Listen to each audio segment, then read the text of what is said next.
Jasmin. Hi, Vibha. Good afternoon. Good afternoon. I'm good. How are you? Very well. Manish, how are you?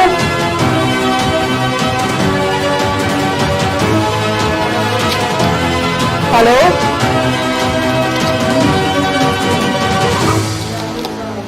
Vibha, my voice is audible? Yes, Rathor. Clear.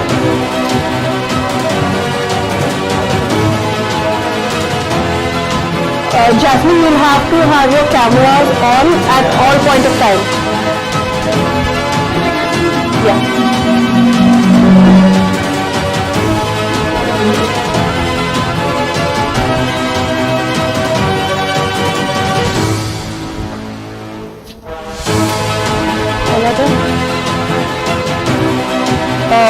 Dear panelists, can we have all the cameras switched on?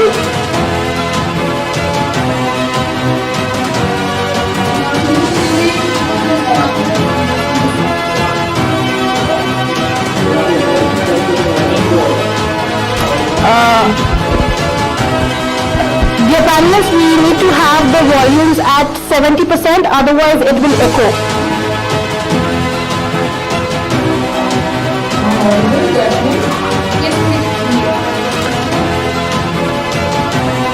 We are waiting for one more panelist to join in.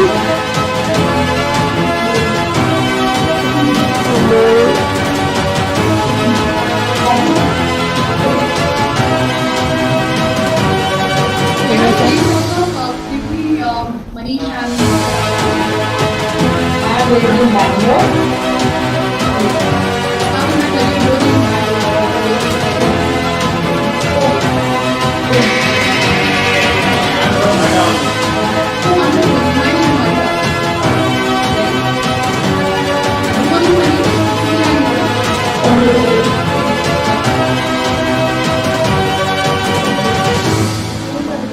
So how are things? How are things there? Same as there in Bangalore or other Bangalore, because the number of cases are not stopping here. Again, when the test results go,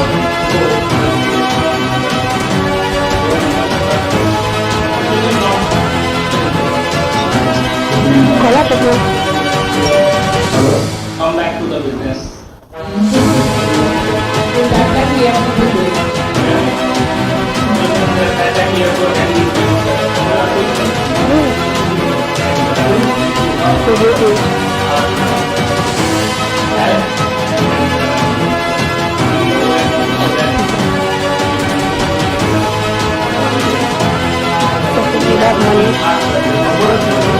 Amol is not joined yet, I don't know. Call kar raha How you recover then, right?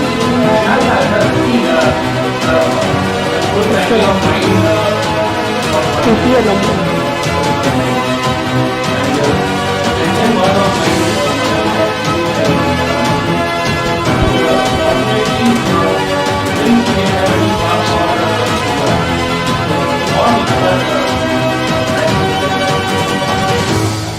Rathor sir is an avid marathon runner, so I'm not sure that nothing will happen to him. In the language economics, in the morning I run for that so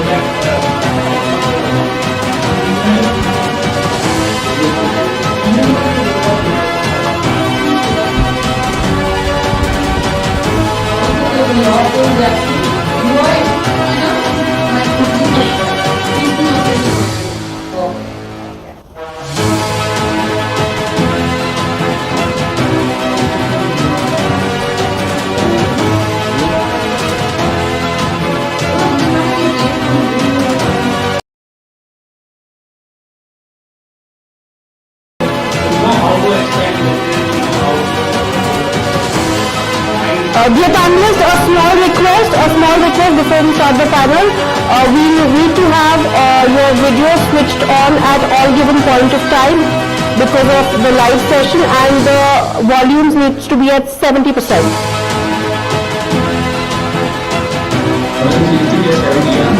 Yes. Otherwise, the sound, there would be an echo.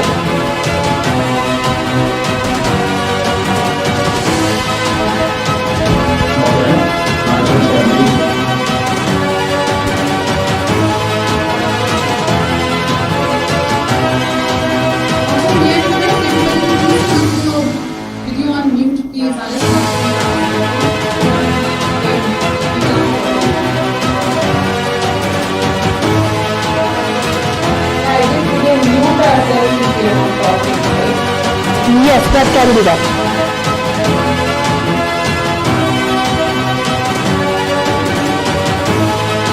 क्या है? बोलिए का आ रहा है बोला ना उसको बोलने की स्टार्टिंग में पाना गया लाइव सेशन में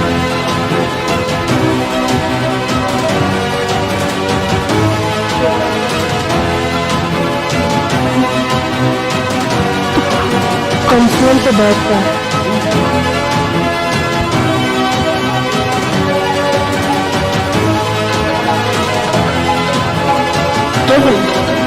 Amol को कॉल किया Amol for 2 minutes.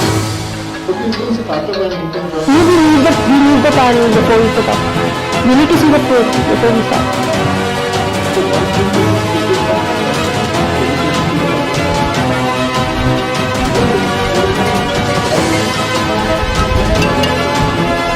Hello? Hello? Yes, you know. No, but nobody can see the video live.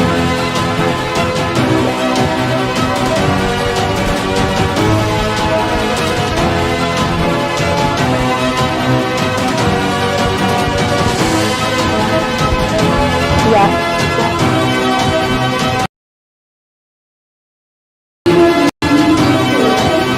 Yes.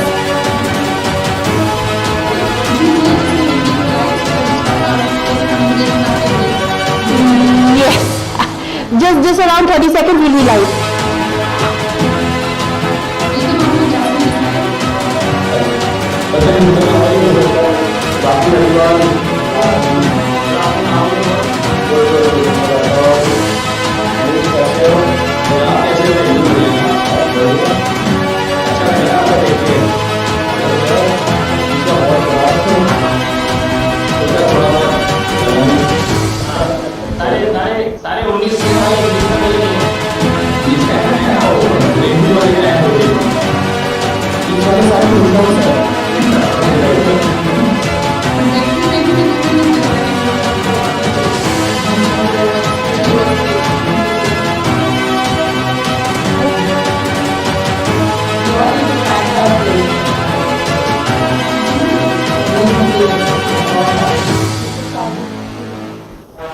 We'll be starting live in a moment. 5 seconds to go.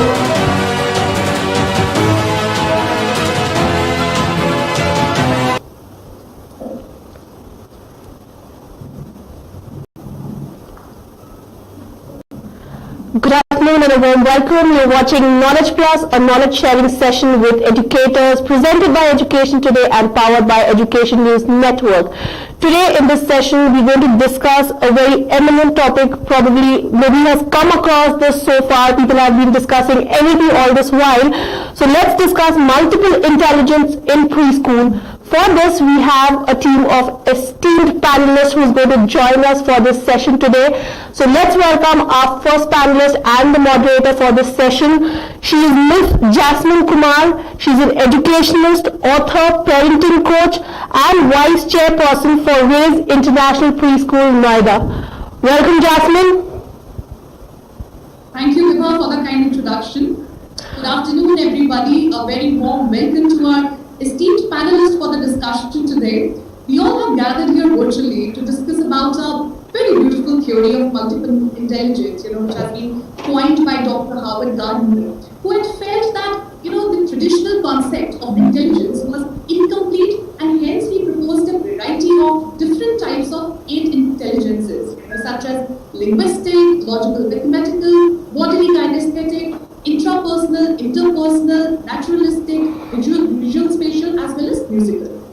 Now, when it comes to children, the theory of multiple intelligence, it honors and promotes the development of all 8 avenues of intelligence amongst young children. We know children, when they are young, they learn and grow at their own pace. And once we have the right curriculum into place, it can actually foster the meaning and learning experiences by using the multiple teaching tools and strategies and help build a positive and a very, very supportive relationship with the children. Now let's go deep dive into what role does MI theory plays in giving the right foundation to the preschooler and child for the future. My first question is for Mr. Amol Arora. Amol, when it comes to choosing the right curriculum for the preschool, we have seen a recent mindset shift amongst the educators, with more inclination now coming towards choosing MI theory as their preferred approach. So how does MI theory differs from the traditional learning pedagogy? Jasmin, let me introduce the panel first to our viewers because Amol is not yet introduced. Let me just introduce him. Let's introduce our entire panel before we actually start with the panel discussion. Our first panelist, apart from the moderator, is Mr. Manish Naidu, who is the founder and CEO for Brainwonders. Welcome, Manish, sir. Thanks, Vibha. Moving on to our next panelist for this session is Dr. S.K. Rathor. He is the Entreprenuer, Educator, Motivator, Founder, Chairman and Managing Director for SANFORT group of schools. Welcome, Dr. Rathor. Thank you so much, Vibha. Our next panelist for today is Mrs. Preeti Bhandary, who is the co-founder and curriculum director for Learning Edge India Private Limited. Welcome, Mrs. Preeti.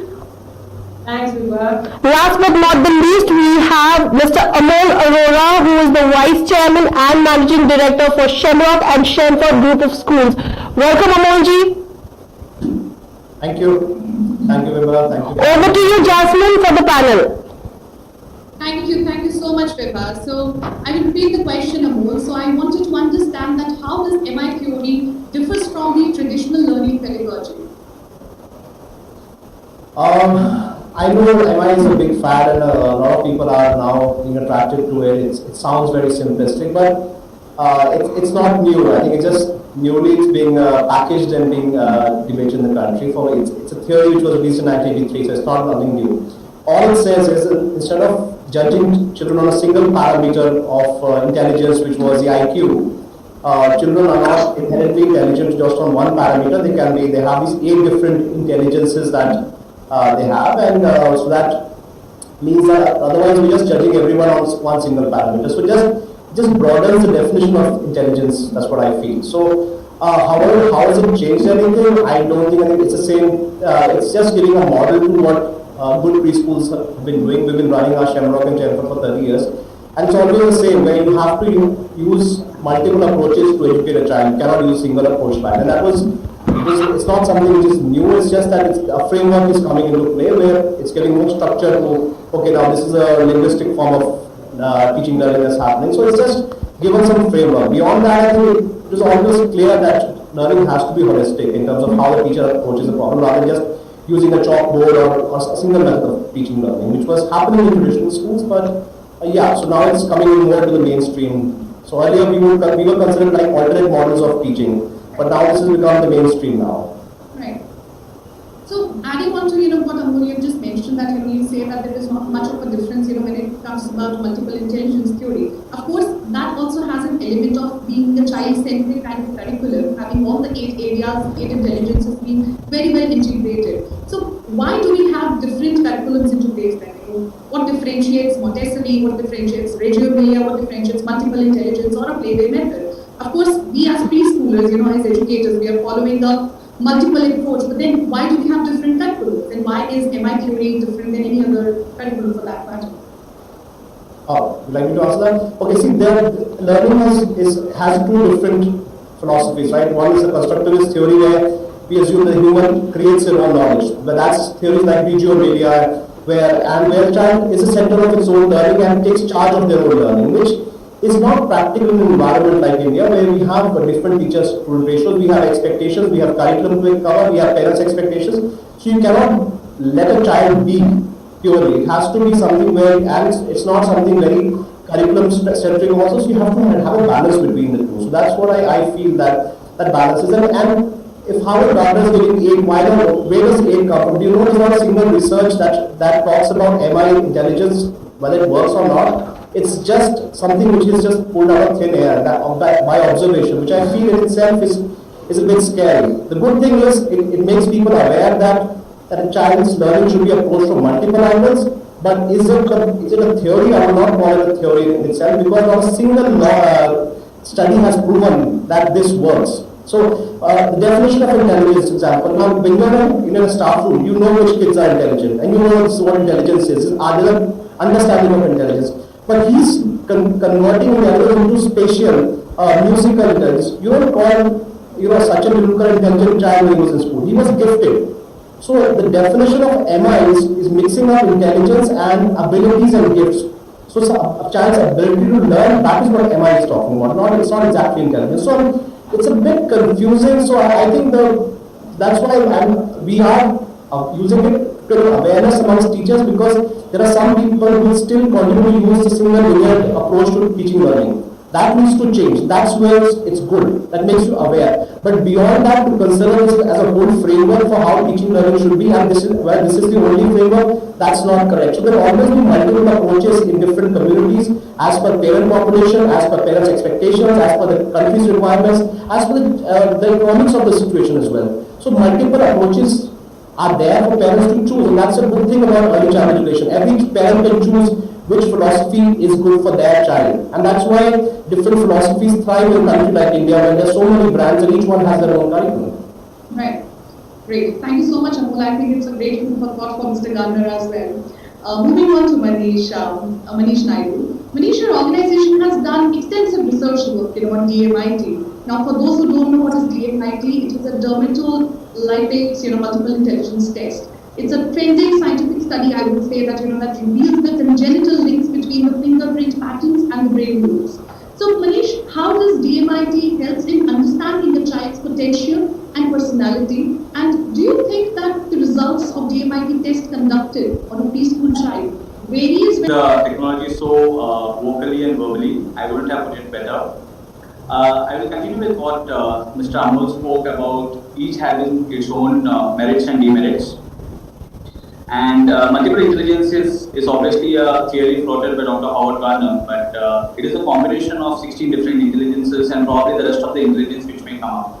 So what we do in DMIT is, as you said, but I'll elaborate here, we talk about the child's innate potential, his strengths, his weakness, his characteristics, his character, and more importantly, MI is being glamorized and the term is being commercially used. Otherwise, it is all about the scanning of the brain. So fingerprints are never connected to the brain. The nerves below these fingerprints are being connected to the brain. The fingerprints are only used as a pattern to collect it. So that's how the DMIT technique works in. Now I'll come back to the multiple intelligence theory. Dr. Howard Gardner was working on also the existential intelligence theory, which he couldn't move on further.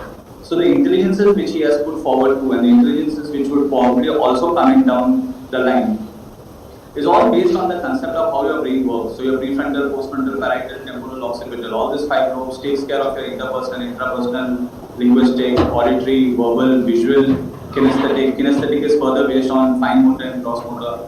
So understanding the multiple intelligence of the child goes into a long way of identifying where he genetically inclined towards. Okay? There are various tests, right, from a Stanford Binet IQ test to an aptitude Holland theory test to a aptitude psychometric test, which is available at various milestone marker tests, the learning style test, which are various tests which enables us to understand about the child. Now what DMIT does is, it encompasses everything else and it also puts the MI theory into the core aspect, because whatever concept, so we both are talking now to each other, now that's a verbal intelligence or the linguistic intelligence which is being taken to the forefront. Now the other question which you asked is that as the child progresses, the interest level of the child keeps on changing, it keeps on moving forward. Now we have done very interesting, in fact we are the only audited test provider from ECA, which is by Swati Gopal, ma'am. And we did, I think, close to almost 8,000 kids with SANFORT in the last 1 year in terms of multiple intelligence and identifying the potential. So this is, DMIT is the start of a profiling tool of a child without any bias. I do not react to the child on the basis whether he is moody, whether he is sitting quiet, whether he is, whatever his claims are about, what generally you look at it. So what DMIT does is, it identifies the potential of the child without any prejudice, without any questions being asked, and the multiple intelligences so beautifully Howard Gardner has put forward, stating that there are 8 intelligences and there are few more coming in. we take it as a base and then we take that one step forward about identifying to a non-academic field. So DMIT is the core product which identifies MI as only one small part of the whole system which we come across with. And the early we start, the more better it is. So that's how it works. Right. So the second part of the question was, Manish, that does it varies, when the child grows up? So DMIT or the dermatographics test when you are talking. So we are talking about two different aspects. One is the MI, multiple intelligence, and one is dermatographics. So the test what we do, the profiling test which we do, it's a once in a lifetime test. Because this will talk to you about what you were genetically implanted with when you came out of your mother's womb on your third, fourth, fifth trimester, the first trimester, in fact the fourth or the fifth. Now MI definitely keeps on changing depending on the exposure of the particular child. So for that we have MI test, we have multiple intelligence test, we have other tests to use it at every structure. But this gives you the basic backbone structure of you. And then the child works on towards the multiple intelligence, and more you give him the strength according to his innate potential, the more he grows in. Like Amol did say about Sachin Tendulkar, obviously his gross motor intelligence was so beautiful that fortunately somebody found out that he is good about it, and then we termed it as a gross motor intelligence later on. So identifying the potential at an early age, and if it gets mapped to my test, then that's bingo. I mean, we have got a huge number of success stories where the child has started earlier on, and in 9 years of this particular industry, it has moved on much more further and faster. So yes, MI by itself will keep on changing, and DMIT by itself will tell you that which of these 8 intelligence is your strength and weakness, so that you can work towards it. Right. Thank you so much, Manish, for the great insight. Of course, it's a revolution in the country, worldwide, because if we ask Sachin Tendulkar to swap the roles with Raghuram Rajan, of course they could not be what they are today. So if we are blessed with this technology where by the early years itself we are able to identify what are the areas the child is more inclined toward, so we must go for a program like that. So moving on to Preeti Bhandary, Preeti, with the growing competition and the growth in career options that we have today, kids and their parents, they are becoming more confused about identifying their actual passion and talent in life. I'm sure many parents who are watching this discussion right now might be inquisitive to know, since we are talking about multiple intelligences, how can we identify the areas their child is more inclined towards starting from the youngest year? So does practices of MI theory helps and how? Yeah. Jasmin, yes, this question, will be hovering around every parent's mind, because they always want to see where my child is intelligent. So, with young preschool children, it is a very dicey thing to term any intelligence for the child. But the parents have less of patience.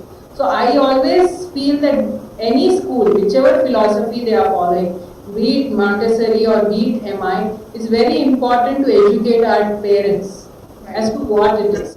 Okay. And most importantly, if you go a step back from all these philosophies, the important thing is the child development. So any form of education, the first foundation is fun, security and love. These three things go very much hand in hand when it comes to education. But somewhere, parents, the educated parents, they look at, they themselves get confused, and so do my teachers. Our teachers also at times, in India especially, multiple intelligence is there, but Montessori is even more, talked about. But not many people know actually what is Montessori, because we have parents coming and asking, okay, what is this? This is Montessori. But when you ask them what is Montessori, they will not be able to say. Same thing with multiple intelligence. So they will probably know that there is something kinesthetic intelligence, visual, interpersonal, intrapersonal, but first thing is they need to know how their child develops. So it's very important for us as educators to first educate our teachers and our parents together, so that they know what is brain capacity, how brain works, how it builds up. Hands-on experience is so very important. The second thing is, how do you open up the senses? See, opening up senses also is very, not talked about at all. It's just assumed. So there are a lot of things. And then of course comes the intelligence level. So before the multiple intelligence, I will always want a parent or a teacher to know what is brain capacity and what are the 5 acute senses that we need to open up for a child. And then, comes the multiple intelligence. Of course, when multiple intelligence comes, then the parents will, if we tell a parent there is spatial intelligence, there is interpersonal, intrapersonal, the next thing is he will take a binocular or he will take a, some microscope to see where my child is intelligent. There is no patience level.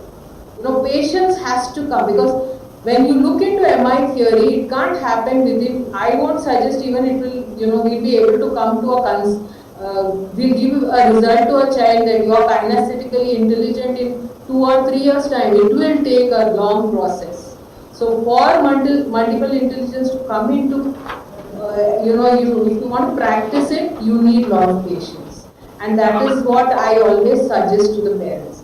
After that is self-esteem, because when I talk about any intelligence, then the parent has to make sure the child's confidence level is not beaten up, because he's probably showing inclination towards music, and he's not showing towards linguistic or logical, mathematical. So self-esteem building, and of course finally there is physical skills and health.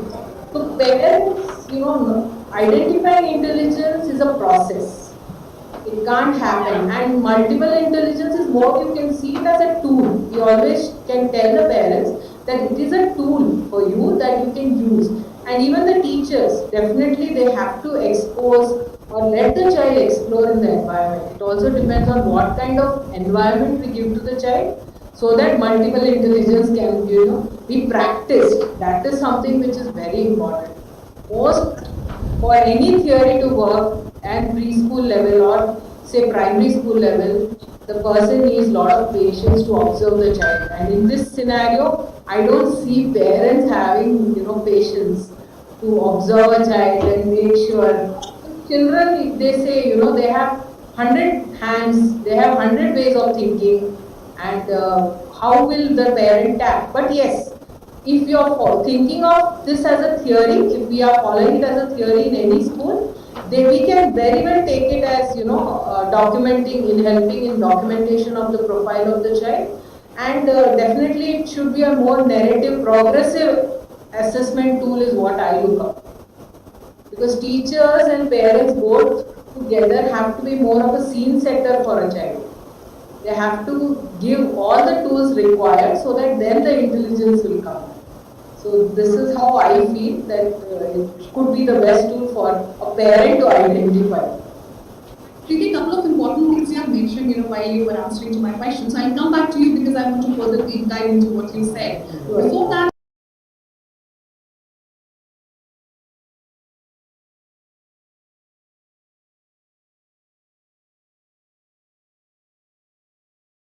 are closed and teaching happens virtually. So does online educational setting, it impacts the application of MI curriculum in preschools? If yes, then how?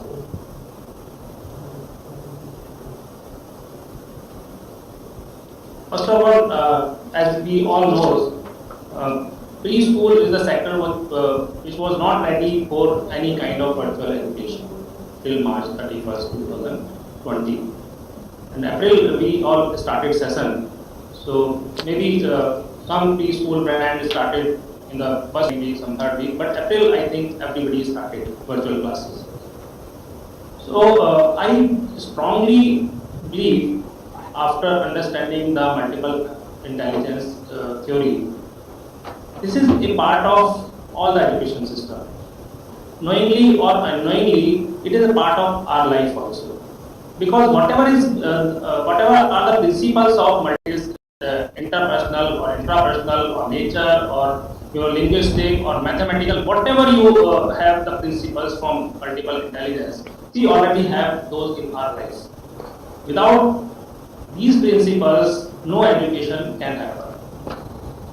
Though we have many different preschool education systems running across the world, maybe Amol is using American style in the preschool education. We are using UK concepts, and you maybe some other. Manish is here, master of multiple intelligence. So everything, every principal is there part of every education, preschool education system. First thing. Second thing, when we talk about the virtual education, whether the principles of multiple intelligence compromised in virtual education in the preschool sector or not.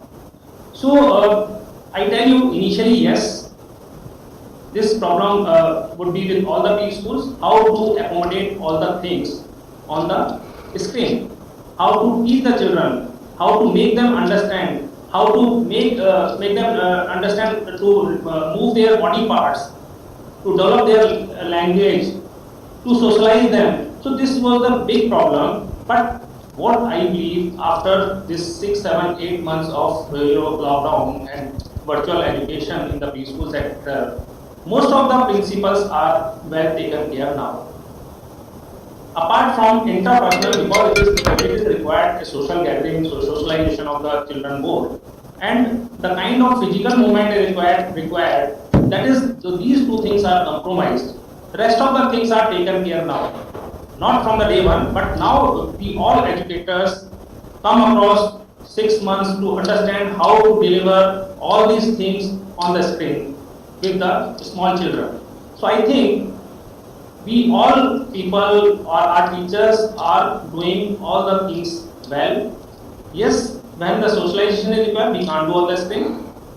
When the physical movement are required, we can't do it on the screen. We can guide them to do all these things. The parents are the person who can make to do all these things. So I think most of the principals are taken care well in the virtual education in the preschool sector also. Thank you, Mr. Rathor. Hats off to our entire community of educators, how overnight they have, shifted the entire industry, the industry that works on empathy with the personal touch. Everything is happening so beautifully and virtually. Of course, there are certain limitations that we all as educators have, but despite all the challenges, we are able to put a great show in terms of ensuring continuity of learning and education for our children. So, my next question goes to Amol. Amol, I know you may have difference of thought when it comes to MI as a theory or as an application or as a curriculum, perhaps as we discussed a while back. But many of the schools are very, very stringently following MI as a curriculum in their schools. And there are various parameters, on which the teachers are on a daily basis observing the children. So what are the kind of documentations are the teachers making on the daily basis? So I'm not against the theory as such. I'm just saying it's an oversimplification of what intelligence is, and I think that's what I feel. And I think certain form of intelligences are always going to be more important and more prominent than other methods. So the observation has to be done at two levels. One is the teacher, the child as well. So at the child's front, I think CCE was a good move forward in terms of how we were evaluating children based on, as opposed to the examination system. And unfortunately, politics or whatever, and the way it was implemented, I think it was a rollback, and I think that's a setback for the country. We were definitely moving forward with CCE into how, because what is the purpose of evaluation? The purpose of evaluation, apart from the standardized test of class 12, is to know where a child stands. It's for your self-assessment, which is not the philosophy in India. We try and look at it as a yardstick of how well my child is doing, but the purpose of evaluation is to know where are your strengths and where are the areas to work upon.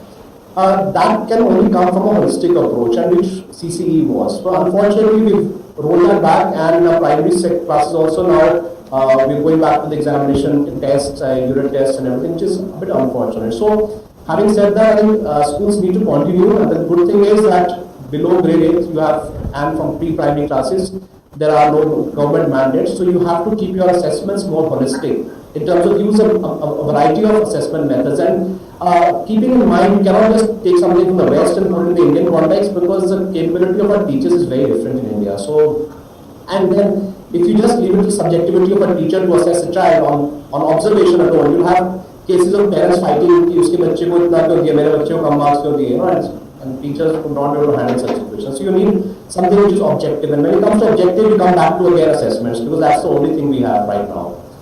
On the other hand, what is easier is the teacher format. So where the templates of teaching, learning of how the teacher is presenting information to the class is important. For example, we have standardized lesson plans for teachers where we use the concepts of MI. So we ensure that there are multiple approaches to communicate. It's the same thing like if you're going to teach somebody a concept, you just can't give him a lecture, you can't just show him a picture, you can't show him just give him a phone call. You have to use different ways to convince somebody. It's the same thing that's happening.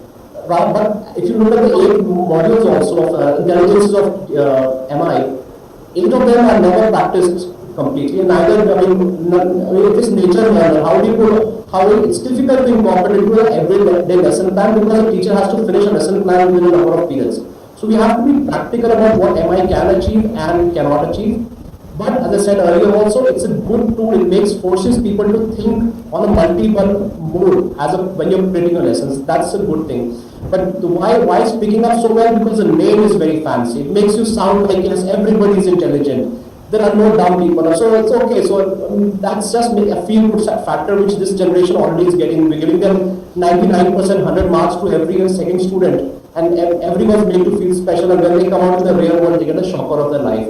So right now, multiple intelligence is a popular. A lot of schools are using it for marketing purposes, just to show parents that doing this, and as if the parents, as Preeti ma'am said, people don't even understand what multiple intelligence is. They think that the child's brain suddenly start growing in different directions because of multiple intelligence. It's the same thing. I mean, if somebody has linguistic is learner and is a good mathematical learner also, there will always be a correlation. Kids who are good in English and languages tend to do better in mathematics also. So do you say there are separate intelligences? No, it's not.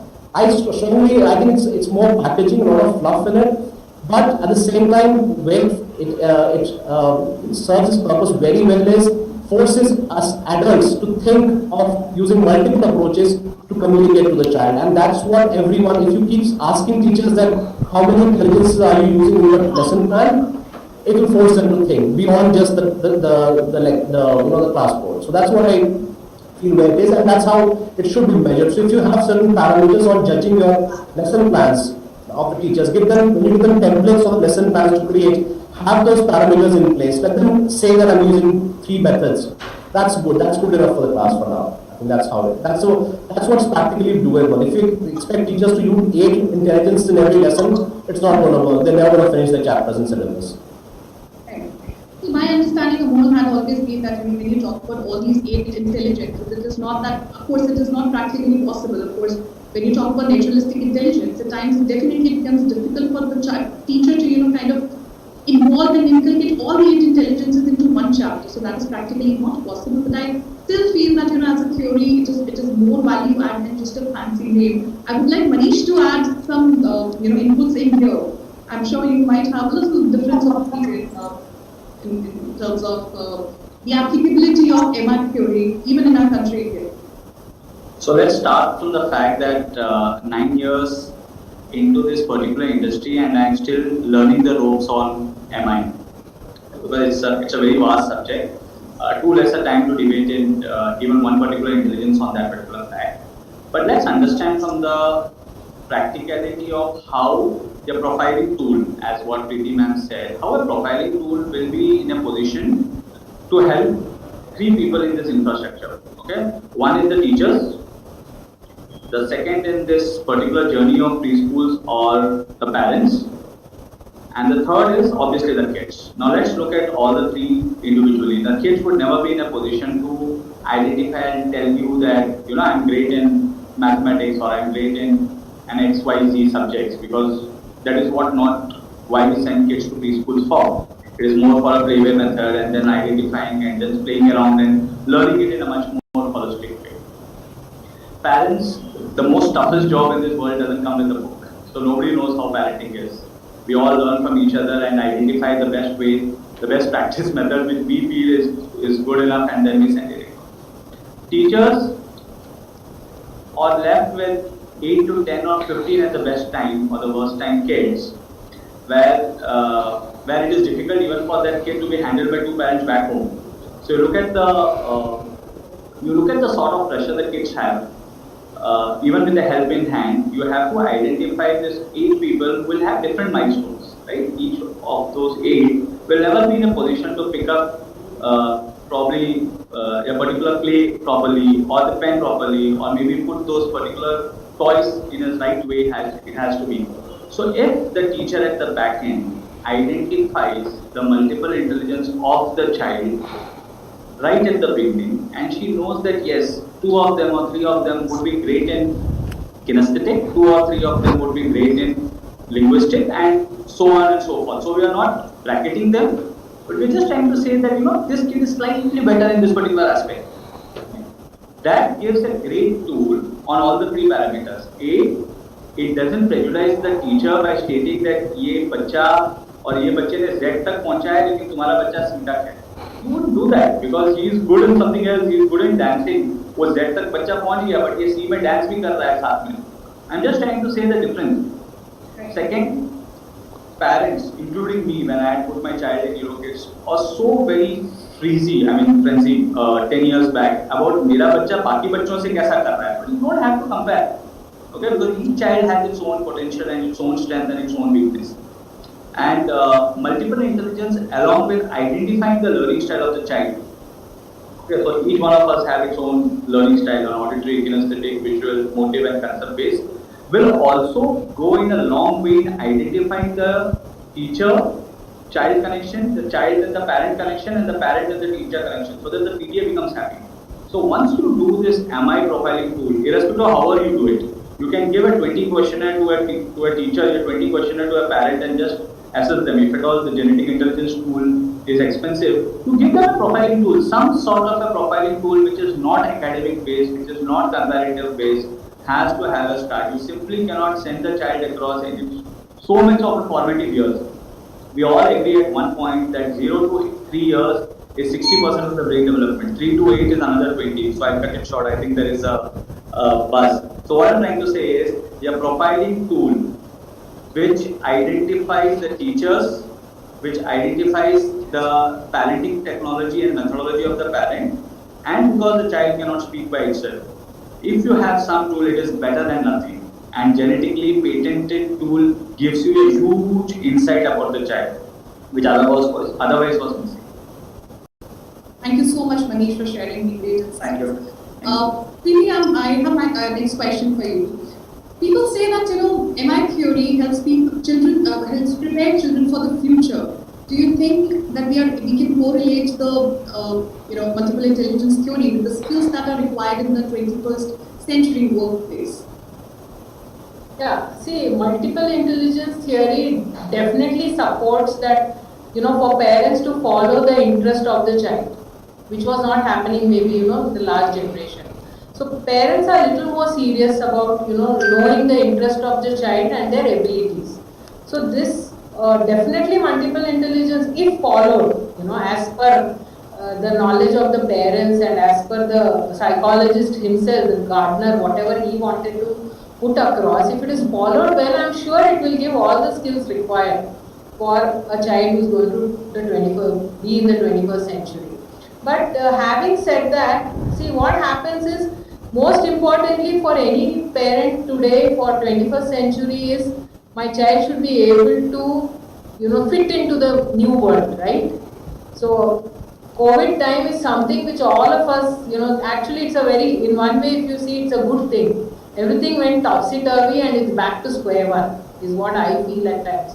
When it comes to parent, when it comes to the child. So the child has taken up some literacy skills, be it, like Mr. Rathor said, that now they are technology literate now. Our teachers also. Earlier, preschool teachers were not technology literate. So what happened now? Now I can see my preschool child also, pushing on the mute button when he doesn't want to be heard. So definitely, they are becoming technology literate step by step. So literacy skills will be promoted for sure. Of course, learning skills has always been there. So be it critical thinking or your collaboration, your communication, your creativity, everything is part of MI theory. And also life skills. When it comes to being a naturalist, of course it is very much important part of the life skill that is required. So, and lot of these intelligence, be it interpersonal or intrapersonal, going forward, it is going to help the child. So, a conscious effort by a parent. Now, suppose a parent and a teacher know where to use the multiple intelligence tool, then it is definitely going to help. But if we, what happens is too much knowledge is also bad, right? So if they get all mixed up with different things, then there is a problem going forward. But if everything is taken care of, like basically looking at the child, which is very important. Here, who is the most important person is the child, not the parent, not the teacher. So if you take your child into consideration, your child will be ready for anything in the future. Right. Thank you, Preeti. I think COVID has been a blessing in disguise, that we are able to teach and kind of tweaking our curriculum a little bit, wherein we can add more life skills learning, because now we know that children are at home, parents have zillions of chores to be taken care of. Along with that, they are also now the teachers to their kids. So of course, implementing life skills learning, a part of our curriculum today, has been definitely worked really well for all the schools as of now. My next question is for Mr. Rathor. As I discussed with Amol a while back, we understand that yes, of course, it's very difficult to implement multiple intelligence as a curriculum, to give a holistic approach in a preschool for that matter. It is an observation-based model, and it definitely requires a lot of professional competence when it comes to teachers as well as educators, because they need to collect a lot of information about the learners and maintain the records on the daily basis. So, do you think that in our country we have sufficient trained teachers on multiple intelligence, as a theory you may call it, as a curriculum you may call it, and if we don't have, then how do you propose to bridge this gap? So I think question is not do we have sufficient teachers in multiple intelligence field. The bigger question is, do we have trained good preschool teachers or not? Because sitting on this panel, we can't think about cities like Delhi or Bangalore or Mumbai. We need to think about small cities also. So this is a big question, because we don't have trained, experienced, good preschool teachers as well. If we have a pool of good preschool teachers, we can train them for multiple intelligence or any kind of principles are required to observe the children or to implement anything in the preschool segment. So we need to work on the teachers training first, because who is coming to become a preschool teacher? Everybody knows. The girl who is waiting for the marriage to happen, the lady who is who has left the corporate job just because she has got married. So we need to create the environment as educator, as preschool brand owners. We need to create an environment in the society so that the females should come willingly to join this preschool segment or early childhood education. Then only we can train them in any kind of discipline, whether it is multiple intelligence or Montessori or any system of preschool education. So I can say only today we don't have sufficient even the preschool teachers. How can we talk about multiple intelligence trained teachers? We need to create a pool of them, we need to train them, we need to motivate them, then only we can implement any kind of system in early childhood education. Thank you, Mr. Rathor. Like you, of course, said, of course, to have trained teachers in the country, not just only in our, metro cities, but also in the smaller cities, it's definitely a need of ours. But there are schools, who are very, very stringently following MI as a curriculum and approach in their schools. So what are the kind of approaches, what is the kind of a training? Do we have those kind of trainers also available in the country? Because today this session is not being watched only by the community of parents, but we have educators, we have teachers, we have principals also watching this session right now. So what would you like to say about that? See, I just wanted to request all the educators in early childhood education field to come forward to upgrade their skills. Because they are the person who can change the life of the young children. They can contribute for the solid foundation of the children. The sad part is today even in the metro cities, the educators, most of the educators, not all the educators, most of the preschool or early childhood educators are not so willingly come forward to take any kind of trainings. So as brand owners like Amol, me, Preeti ma'am, you people, we need to force the people to come forward for that trainings. So the training should be increased and the people should come forward to attend the trainings. Then only we can create good teachers in the country for any kind of discipline in early childhood education.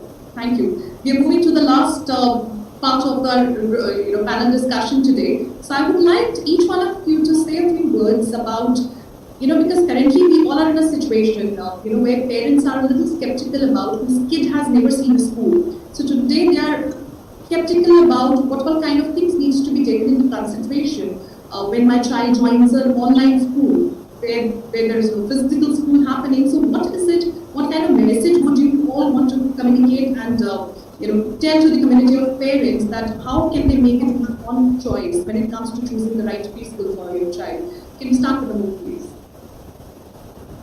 Okay. Yes, I think a lot of parents are concerned about that it looks like a drop year this year in terms of the academic session for the younger children, pre-primary kids especially, right? So now the dilemma is that children may not be going to school this year, and next year when they go to the next level of class, they'll have missed out on a complete year of learning. So how will they cope up with it? Will they repeat the class? So there are a lot of questions right now, and because people are not thinking so hard, because they think the goal is, it's not even sure when the schools will open. Will it be April or will it be July? We don't know. It could be a year from now or longer also. So I think parents, what is important is children should start on some kind of structured program that keeps them in a growing mood. Now, what is that? Now, the good thing about online classes and online schools is everybody is giving a free trial also. It's not like a regular school where you have to buy the uniform, buy the books, take the admission fee, and then commit to a school without knowing what's on the other side, behind the curtain. You just meet your counselor and you don't just kind of going with your gut feel or whatever you've heard. Now the good thing is, so I would encourage parents to take trials of everything. I mean, take trials, see what your child is engaged with, and every program is different. I mean, everyone has come up with, just like I was talking about different philosophies for early child education, even for online now, because apart from your preschool philosophy, you have the added complexity of technology and how everyone's using it, understanding it differently. Not everybody has a good understanding of it. There are schools ranging from just having pure Zoom classes for 4 hours, which obviously is not good for the children. They can't sit in front of the laptop for 4 hours. It's not good for their backs, for their eyes. To other programs which have a wide variety of instructional methods. So I think so what parents should do is keep their eyes and ears open. Today social media is a great leveler. You can just research very easily different programs, Google it, and take trial and see what is working for your child. And whatever works, don't worry whether there's something else outside. There's no race out there. As long as you're moving forward, child is engaged, has something to look forward to, has a routine, has a structure for the day, as the child would have in a normal routine. I think you're okay. I think so that's what my recommendation, if I was in their shoes, that's what I would. Very well said, Amol. Thank you. Moving on to you, Manish. What message would you like to give to the parents? Before I reach out to the parents, I thought I'd just add on to the multiple intelligence certification part. So we have a team of close to 22 psychologists who have been developing the MI concept for pretty long, and now we are on the final stage of making a certification platform for all the teachers, because there has been growing inquiries for learning MI. So I think maybe the next time same year, you would find that you will have almost majority of the schools being certified by proper MI theory, concept and certification. And for the parents, it is just chill, relax, be with kids, take a test, identify the child, don't put pressure, no rat race going in, but it is always beneficial to know where you stand. Like the Sun Tzu, he says, in the art of war, he says, once you know yourself and the enemy, it is also more beautiful for you to know where you are leading to. So once you know where to start in, life becomes much more easier. So for the parents, even if they have lost out for a year, it's nothing. I mean, the child goes to the preschool and enjoys with all of the social interaction, and I think once we start giving them with the right sort of joy, it will all be great. And I'm talking to you as the father, because I have a 2-year-old daughter as well. So yes, so the message to me as well as the rest of the other parents would be, relax, things are not as gloomy, things will change it, and the preschool is in the right hands with Amol, Mr. Rathor, Preeti, you, and ECA, and I'm sure I would love my child to be in each of your class for a day a week, so that I can get best of the knowledge from all of you. Thank you. Thanks so much. Thank you. Positivity definitely is the key to get through these times. Moving on to Preeti, what message would you like to give, Preeti? Yeah, see, the message is holistic approach for any child, COVID times or not COVID times. Okay, so I always think whether it is a north or south, what do you have for lunch? You have a thali, or down south we have meals, right? So there are different components. There is a dal, there is a sabji, there is rice. So this is actually a holistic approach, for whether it comes to health or whether it comes to your intellectual brain capacity. This is something which every parent has to. So even if it is an online class going on, just think of it as one of the components. Don't take it so seriously that, oh, my child can't go to school and I don't want him in the system. See, children right now invariably are in front of the system.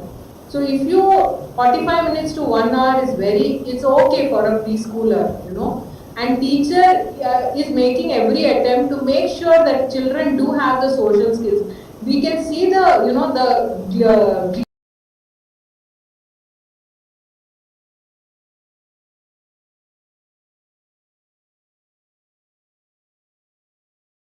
when your child is coming to a school, there is always a settling time when he's weaning off from the parent, he's crying, all that. So parents should not think from day one my child is going to sit in front of the system.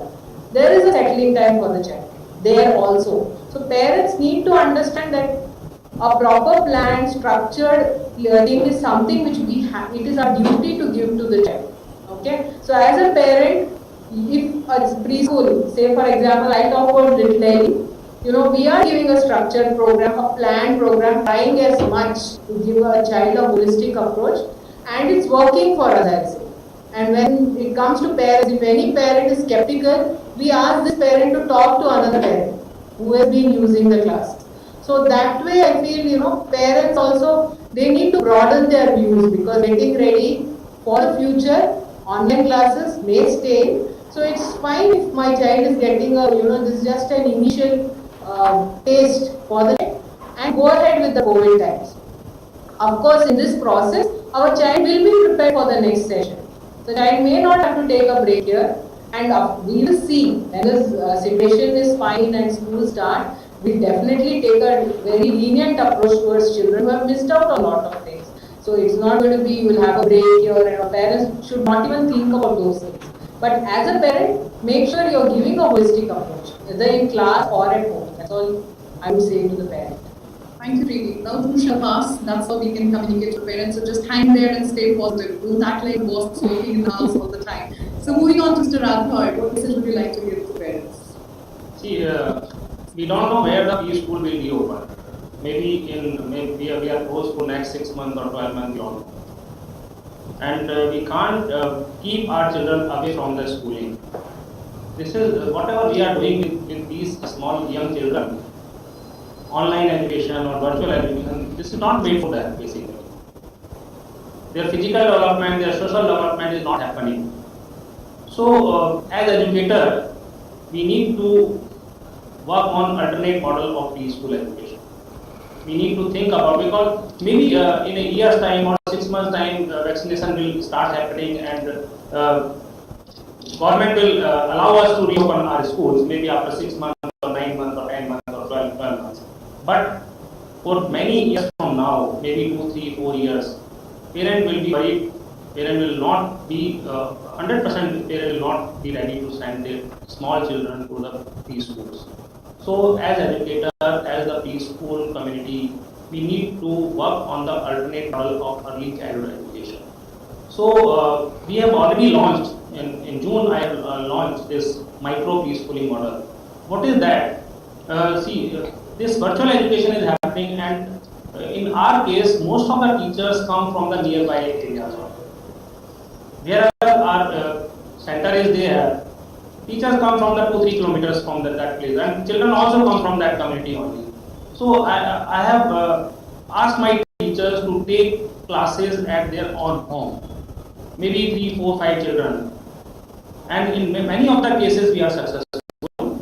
So this is the model which is required for the development of children for a couple of years from now, because in large numbers we cannot keep children in our schools. If schools are allowed to reopen again, then wherever in our branch we had 150 or 200 students, now we have to have only 50 students. So where other 150 or 100 children will go? So we need to work on alternate model, and that will work. And if the parents are watching this webinar, I request parents to think about this micro schooling model. They should be prepared to send their children to this kind of setup, because we have come from that model only. Preschool industry is created from the neighborhood auntie's house only. Now again for some time we have to go to auntie's house. That is not auntie basically, that is trained teacher, qualified trained teacher, certified from any brand associated with. And the curriculum what was not available in auntie's preschool at home, now it is available, whether it is Shemrock curriculum or SANFORT curriculum or Retail Alley curriculum, that is doing at the teacher's house itself. So I think as educator we need to work on alternate model of preschool. Thank you so much, Mr. Rathor. That was definitely thought-provoking. And thank you, Amol. Thank you, Manish, Preeti, Mr. Rathor, everybody for sharing your insights about multiple intelligence theory and what are the things that work, what are the things that doesn't work. And extremely important is the message that you have given to the parents, because today they need us, they need to understand our perspective that preschool industry is just not a business. Here everybody is working hard. We are here to, ensure that the continuity of the child's learning happens. Every educator, every teacher, every school principal, we all are working hard from our home to ensure that the future of our country is in safe hands. Over to you, Vibha. Thank you so much, Jasmin. Thank you, dear panelists. It was wonderful to hear from you, and I'm sure my viewers have also enjoyed this conversation as much as I did. So viewers, for more such panel discussions, for more such interesting topics, do not forget to write to us. We'll be glad to have those topics put up here and get your favorite speakers on board, where you can hear from them, ask them questions. For now, that's it. Signing off, Vibha. Thank you so much. Thank you so much, Vibha. Thank you so much, everybody, my co-panelists. Thank you so much, Dr. Rathor. Thank you, Amol ji. Thank you, Manish ji. Thank you, Preeti ma'am. Thanks, Jasmin. Thank you, everybody. Take care.